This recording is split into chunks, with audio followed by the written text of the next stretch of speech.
Oh, hi. Very good. Very good kuno. Gama kuno more. What is it? Lami. Lami, but you have to spare me some, half of it. So I'm gonna ask Heidi what's going on. Cold. Cold headache? No.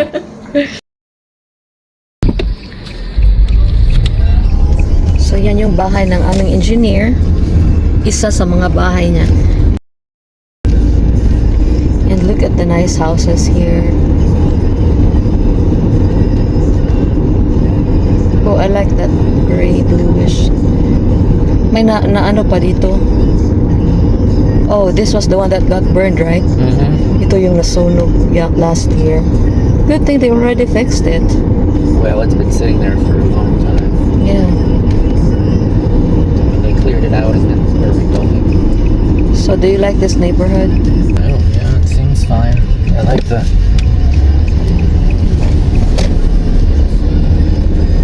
I don't like the office, but you know...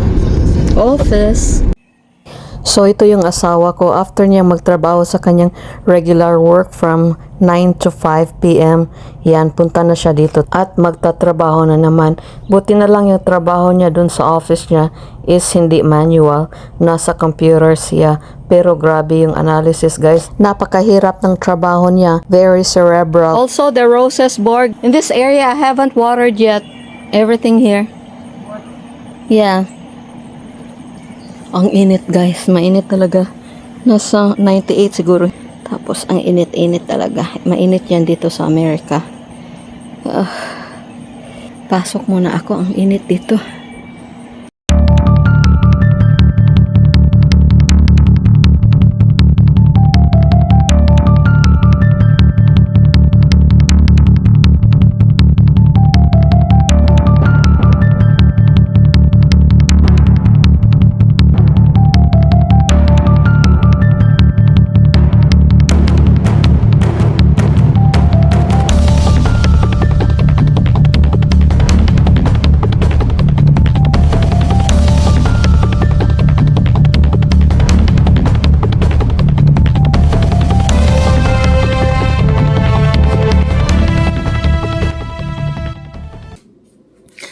Ay, inom muna tayo ng tubig. Knock-knock.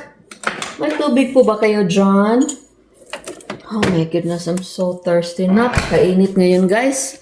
Napakainit talaga. So, inom muna tayo. Cheers! Good morning, good afternoon, good evening, good midnight to all my friends near and far. Ito po si Marilyn, ang inyong friendly Filipina Carpentera dito sa America. I hope everybody's doing okay. At nandito na naman tayo, guys. Yung ilang halaman namin ba, parang mamamatay sila kasi napakainit talaga. Tapos hindi kami pumunta dito kahapon. Kasi napapagod si Corey. Pumunta siya doon sa friend namin ba na nagpadala ng pagkain para sa kapatid ko at sa akin. Shout out kay Heidi. Tapos opposite yung direction. Tapos pabalik na kami dito. Punta din kami dito. Mga 2 hours back and forth. No, 3 hours back and forth. Or 2.5 hours. Iwan ko, nalilito na ako. Yeah.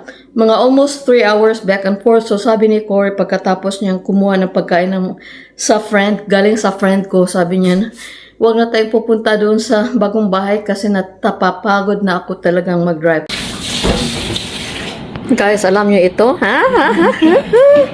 We're just so blessed na may mga kaibigan kami dito na mahilig talaga magluto ng mga or mag-prepare ng mga Filipino food. Tapos binigyan ako nito. I'm so excited. Salamat Heidi. Kudos to Heidi for sparing me one. Salamat Heidi. Your blessing. I'm just so blessed. Sa mga kaibigan ko dito. Tapos syempre as useless, unang makatikim ay iyong aking asawa. What? How do you drink it? You bite it out of the wrapper. Huh? It's mango. How is it? Your face here, Borg. You bite it out of the wrapper. Don't press it. You know, in the Philippines, if it's like this hot, like we get that. That's the cheapest way to quench our thirst. How did she make it? I have to ask. Do you want me to make like that? Oh, Hides. Very good. Very good kuno. Gama kuno more. Lamai, what is it? Lami. Lami, but you have to spare me some, half of it. So I'm gonna ask Heidi what's going on. Cold. Cold headache? No. Cold mouth. Oh. Okay, Hides. And frozen fingers. Lami ko no, Hides. So, magama ko ani. Please let me know how you do it. Hee. I guess you have to squeeze it to bring it up. Okay. Good. Very good. Spare me some, please. So, yun. Ngayon lang kami bumalik dito. Tapos, guys, parang natatamla yung mga halaman namin. Ipakita ko sa inyo mamaya. But for now, mag-ano muna tayo. Oh, ang dami kong dapat lilinisin dito. Yan. Maglinis-linis muna tayo. Pag may time. Teka lang. Hugasan ko lang yung kamay ko. By the way, guys, if makita nyo, wala na yung mga bougainvillea na nandyan noon. Yan. Ay, amin nang pinatapon ko na kay Cory kasi walang nabuhay sa kanila, guys. It was useless. But anyway, so gusto ko talaga na i-clear up ito. Parang pangit itong ano ko, shelvings ko. Gusto ko yung floating lang ba? Yung walang mga brackets. So siguro papalitan ko yan ng solid talaga na nakahoy tapos walang bracket. Parang malinis siya tingnan ba? But anyway, okay, ating munang ilagay itong mga ating hirimentados. Ito, ang dapat pa talagang dapat ligpitin. Teka lang. Ito ay dapat dito. Ito naman kasi si Cory. Pag siya yung siya yung mag-arrange ng mga, siya yung maghugas at saka lagay ng mga chichiburichi natin ay mali-mali yung pagkalagay niya. Dapat yung mga kahoy ay dito. Tapos yung mga, yung mga plastic ay dyan. Tapos kutsara, tinidor.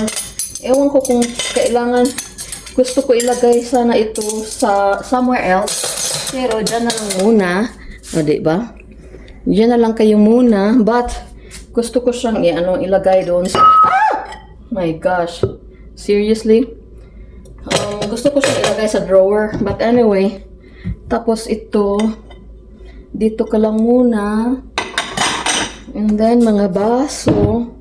Problema nito mga basong ito, guys, ang laki-laki. Like, mahihirapan akong magkupot ba? Or yung mag-handle sa mga baso. Ito pala yung ko. Dapat nang iiyak. Mamaya na lang yan. Kasi, nag-molds na. So, mamaya ko na lang yan tatapon. Tapos ito ay ating daming mga dapat ligpitin, pero dito lang talaga ako sa bahay na ito nagliligpit, guys, kasi sa kabilang bahay ay nako, wala na. Ayoko nang magligpit doon kasi ewan ko, disorganized na yung bahay namin doon, so kailangan na talagang ayusin, like i-overhaul ba siya para ay gagana na naman yung ko. Tapos yan ang dami pang dapat ligpitin. Yan din, ito college kumot ni Cory. Tapos ito parang gift yan ni Joanne, nalabhan ko na. Tapos ito itong si Miss Cat, si Puss, ay pangit yung color niya. So, ko siya, i-recolor ko siya ng puti. Tapos yan, padala sa Pilipinas. Ay, ang dami talagang mga chichiburichi pang dapat gawin. Tapos, ilagay lang natin ito dito. Yan. Para after magugas-ugas tayo, dito na tayo magtatrapo instead sa ating t-shirt. Joke. Okay, ikaw dapat, sabi ni Cory, tapon din daw, pati na yung plastic. Sabi ko, wag mo itapon yung plastic kasi mahal yan.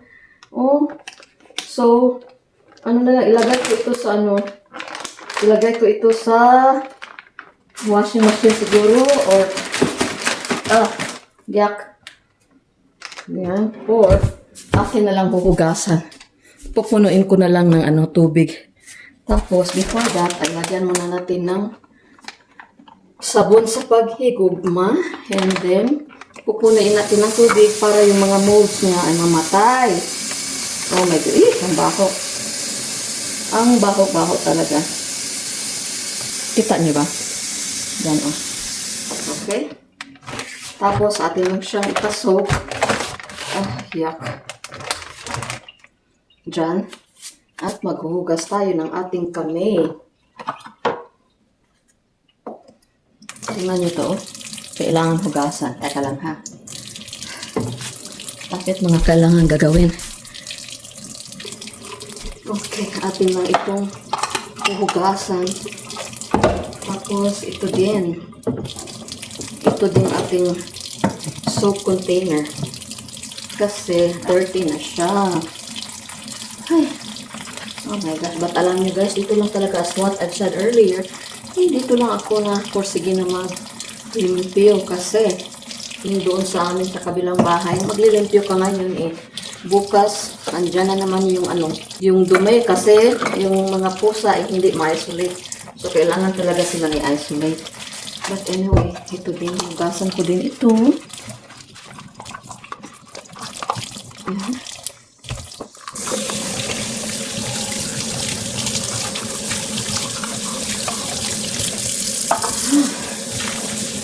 Kumusta ang Pilipinas natin dyan? I hope everybody's doing okay. Saka I hope na okay na yung ating gobyerno dyan at may natutunan na ang ating mga politicians at yung ating mga kababayan. Yan. So, sana ay minimize na natin yung ating mga corruption dyan sa atin. But anyway, alam niyo guys, kahit saan, kahit nga dito may corruption din eh. Uy, may isi-check ako sa inyo ba? Yung mayor noon mayor noon sa New York ba? Tapos, may naghingi ng tulong sa kanya. Tapos, yung mayor ay tutulong lang pag magbabayad yung tao ng $2 million stinking dollars. Like, seriously, that's extortion. My gosh, guys. See, kahit nasaan, palaging like, always, money, money, money. It's about money, money, money.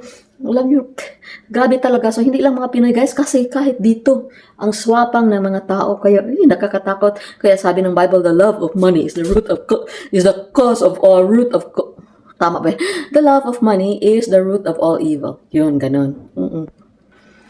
Kaya, hay nako, yung tao talaga by nature is swapang. Kaya, kailangan talaga natin mayroong word of honor at saka magiging yung integrity natin ay intact. Dapat yung values natin ay tama. Uy, admire ako kay anak nito ni Big Soto at saka ni Conor Reyes. Ang bait. Yan yung tao na may integridad. Diba? Kasi mga tao ngayon, kahit saan na lang mukhang, ewan ko na lang. But anyway, punta tayo sa labas para check upin natin yung ating mga halaman na akala ko mamamatay na. Teka lang ha. Ilabay ko lang ito dito. Yan oh. Ito yung aming basurahan. Okay. At hugasan lang natin ang ating sink. Dahil daming what do you call this one? Daming bula ba? Okay. Punta tayo sa labas at check upin natin yung ating mga yung ating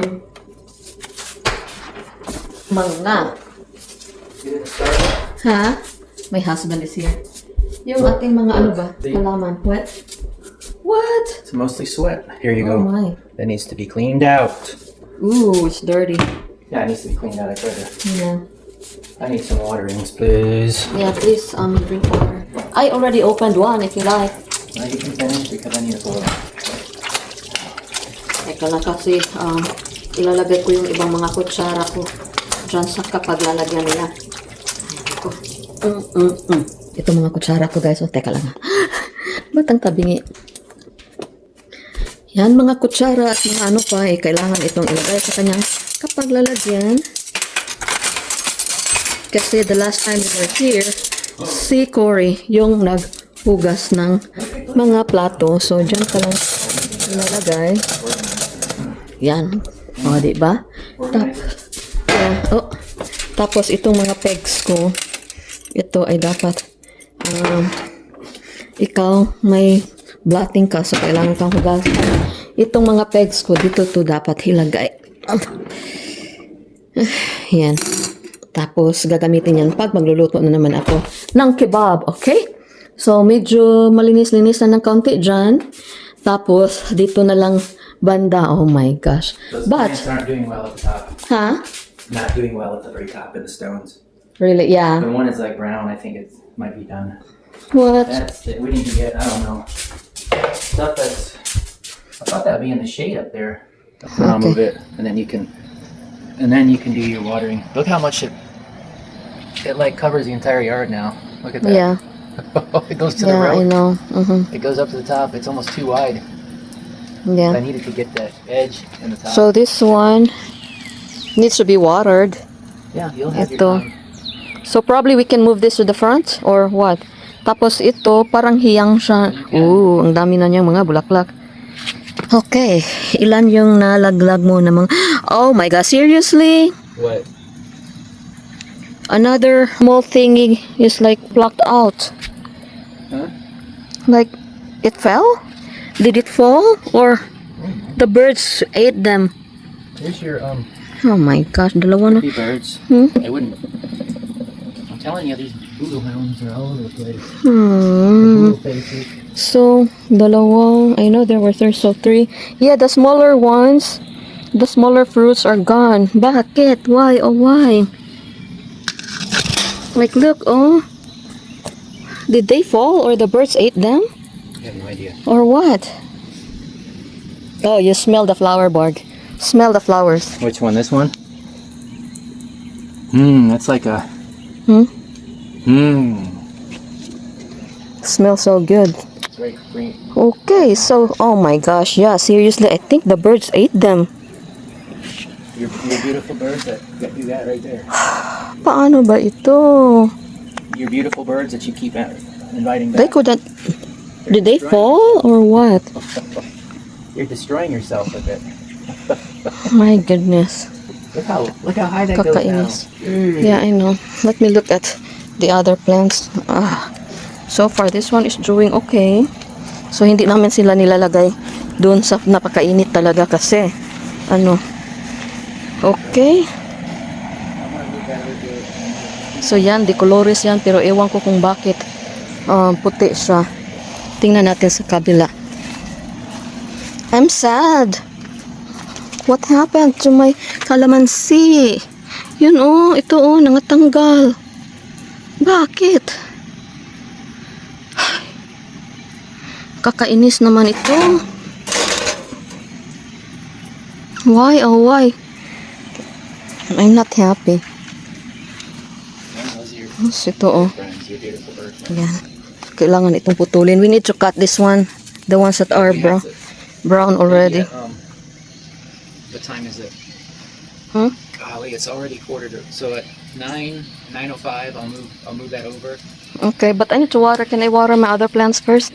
So ito dapat decolores ito. This should be like red, pink, or something. Blue. Wala, bakit puro puti? What does the It's like tag say though? I don't think the tag says it's kakainis. Nasaan na yung tag mo? that. I think we removed the tag. It's right there.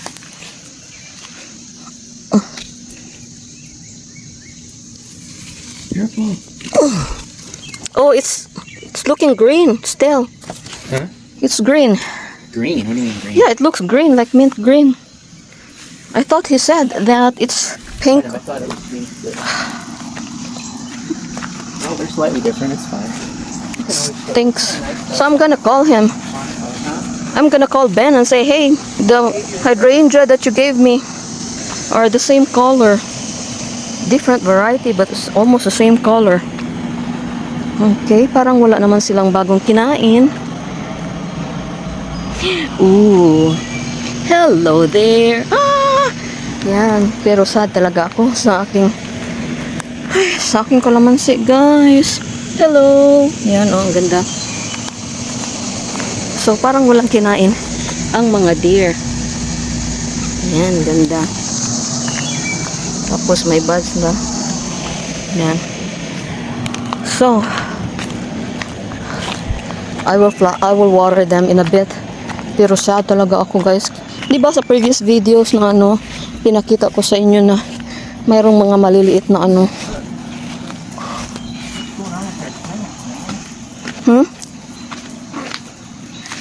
That's what I told you, they need water. It's wet, Marilyn. Even if it's wet, we still have to water them. Like look, if How come that one though is right next to it? I don't know, I really have no idea. So we're we not just have to supposed water everything. Naku, doon sa taas. I think it's garbage soil. I don't know. Yeah, yung soil namin dito, parang, ano, joke and a half. So, yung mga tanim ko dito, sabi ni Cory na mamatay na. Like, why? Yeah, ito understandable kasi ito. Kasi ano to that is annual. Pero yan, mga perennials yan. So, okay lang. Pag mamatay yan, ito, yeah, that's normal. Oh, mag-water muna ako. Nasasad talaga ako sa aking nakikita. Can I water first? Because I would have a hard time seeing everything. Everything up there too. We gotta do something. Yeah, just this one, and then at least with the grass, we will just lay it down. But with these ones, I have to like really see them. I need to see them when I water. Tingnan yung asawa ko, lumiliit siya kasi bangin yung ano namin dito. Tapos yung number ko kailangan pang, ay, ang dami pa talagang dapat gawin. Magwa-water muna ako. Ha? I'll get running here after that. Okay.